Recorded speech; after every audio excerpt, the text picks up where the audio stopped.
ఇక next plans అయితే ఇక అది ఇక కంప్లీట్ గా చెప్పుకోవద్దు ఇక బయట చేసి చూపించిన తర్వాత ఇక. అవునా?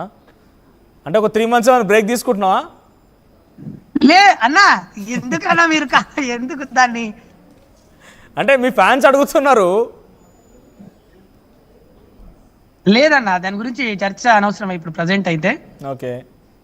ఎందుకంటే మనం అది అయ్యే వరకు మనం ఏం మాట్లాడుకోవద్దు యాక్చువల్లీ. ఓకే. రాము, ఇల్లు ఎక్కడి వరకు వచ్చింది? ఇలా అయిపోయిందన్న కంప్లీట్. ఓకే. ఎప్పుడు పిలుస్తున్నాము అందరు మరి? అన్న తప్పకుండా అన్న, నేను త్వరలో మీకు ఇన్విటేషన్ ఉంటుంది. ఒక్కసారి నీ నీ నీ ఆ లవ్ ఫీల్ గుడ్ సాంగ్ ఉంటుంది కదా, ఎందుకంటే పిలిచి మనం రైట్ పిలిచి మిమ్మల్ని ఏదో ఇంటర్వ్యూ చేసినట్టుగా ఇంట్రాగేషన్ చేసినట్టు కాకుండా నిన్ను పిలిచిన తర్వాత నేనేం పాటలు పాడి చెప్పిన తర్వాత నన్ను తిడతారేమో, ఒకసారి ఆ సాంగ్ పాడవా? యా తప్పకుండా.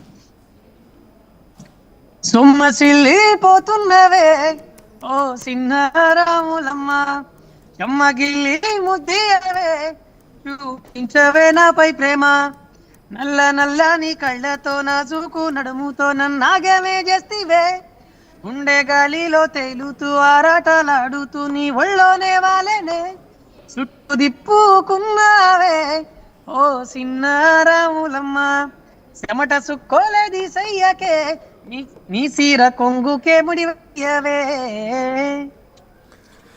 అద్భుతమైనటువంటి లిరిక్స్.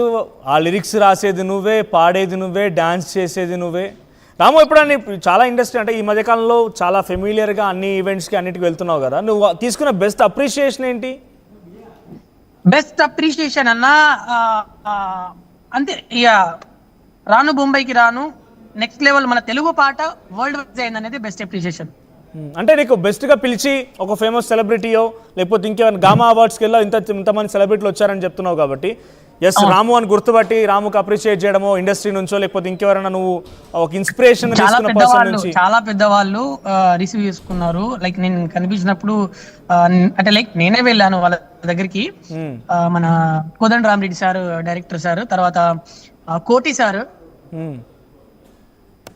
వీళ్ళు అక్కడ లైక్ కూర్చొని మాట్లాడుతున్నప్పుడు లైక్ నేను చూసి దగ్గరికి వెళ్ళి సార్ నమస్కారం అని చెప్పేసి నేను మాట్లాడుతున్నప్పుడు, ఓ రాము నువ్వు కూడా వచ్చావా అని చెప్పి కోదండ రామరెడ్డి సార్ నన్ను గుర్తుపట్టి అప్రిషియేట్ చేసిండు.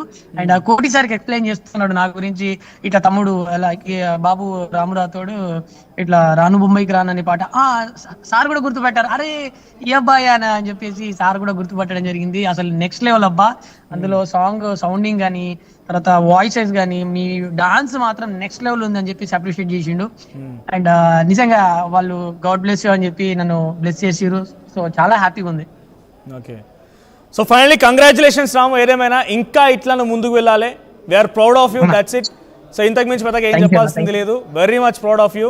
సో ఒక్కసారి అంటే మొత్తం ఎక్కడ చూసినా కూడా ఈ రాము రాథోడ్ రాను ముంబై ఇవన్నీ ఫేమస్ అవుతున్న క్రమంలో, సో ఒకప్పుడు నువ్వు మహబూబ్ నగర్ నుంచి బయటకు వచ్చిన తర్వాత ఒక కామన్ మ్యాన్, రైట్? మనం ఫస్ట్ టైం కలిసినప్పుడు లేకపోతే ఒక 2 సాంగ్లు తీసినప్పుడు కామన్ మ్యాన్ లాగా అందరితో పాటు ఉండేవాడివి. ఇప్పుడు ఎలా ఉంది చేంజ్ నీకు? ఆబ్వియస్లీ లైక్ లైఫ్ అయితే ఖచ్చితంగా చేంజ్ అయిపోయిందని చెప్తా అన్న. ఎందుకంటే ఒకప్పుడు రాము రాథోడ్, ఇప్పుడు రాము రాథోడ్ చాలా చాలా చాలా డిఫరెంట్. ఎందుకంటే ఒకప్పుడు అయితే నేను చాలా లైక్ మాకు పూర్ ఫ్యామిలీ మాది. దాని తర్వాత లైఫ్ అయితే చాలా ఇప్పుడు హ్యాపీగా ఉంది. ఎందుకంటే కష్టపడ్డా కాబట్టి దానికి తగ్గ ఫలితం దేవుడు ఇచ్చిండు. సో ఆ సక్సెస్ ఎంజాయ్ చేస్తున్నా అనుకుంటున్నావా? తప్పకుండా నేను నా ఫ్యామిలీ అయితే ఎంజాయ్ చేస్తున్నాం. సో నేనైతే మనిషి తలుచుకుంటే ఏదైనా చేయగలుగుతాడు అనే దానికి నేను ఖచ్చితంగా నేను చెప్పగలుగుతా దానికి. సో నా మీద ఇంకా బాధ్యత పెరిగింది అండ్ ఇంకా చేయాలి నేను చాలా. రాము, నువ్వు గతంలో నాకు ఇంటర్వ్యూలో చెప్పినప్పుడు మాట అమ్మ నాన్న వదిలి బొంబాయి అనేది పాట ఏదో హిట్స్ అని చెప్పి చాలా చరిత్ర చెప్పినావు దీని గురించి. మీ అమ్మ నాన్న బొంబాయికి వెళ్ళి వలస పని చేసుకుంటే ఈరోజు దుబాయ్కి నువ్వు గెస్ట్గా పోయినావు. అవును, డెఫినెట్గా ఒక ఇన్స్పిరేషన్ స్టోరీయే. సో దుబాయ్కి గెస్ట్గా పోవడం, అక్కడికి వెళ్ళి పర్ఫార్మ్ చేయడం ఎలా అనిపిస్తుంది? నీ ఫీల్ ఏంటి? అంటే లైక్ ఈవినింగ్ ఉంది, ఆ ఫీల్ ఎలా ఉండబోతుంది అనే దానికోసం నేను చాలా ఎక్సైటెడ్గా ఉన్నా. అండ్ ఇది నా ఫస్ట్ మెట్ అన్నమాట. లైక్ టాలీవుడ్ లో ఎంట్రీ, లైక్ టాలీవుడ్ వాళ్ళతో కలిసి షోలో పాల్గొనడం అండ్ వాళ్ళ ముందర నా పర్ఫార్మెన్స్ చేయడం ఫస్ట్ టైం నేను. అంటే ఇంతకు ముందు నేను టీవీ షోస్ చేశాను, బట్ ఇంత పెద్ద పెద్ద వాళ్ళు లేరు ఎవ్వరు. సో వాళ్ళ ముందు నా పర్ఫార్మెన్స్, నా ఎక్స్పీరియన్స్ ఎలా ఉండబోతుందో అని చెప్పేసి నేను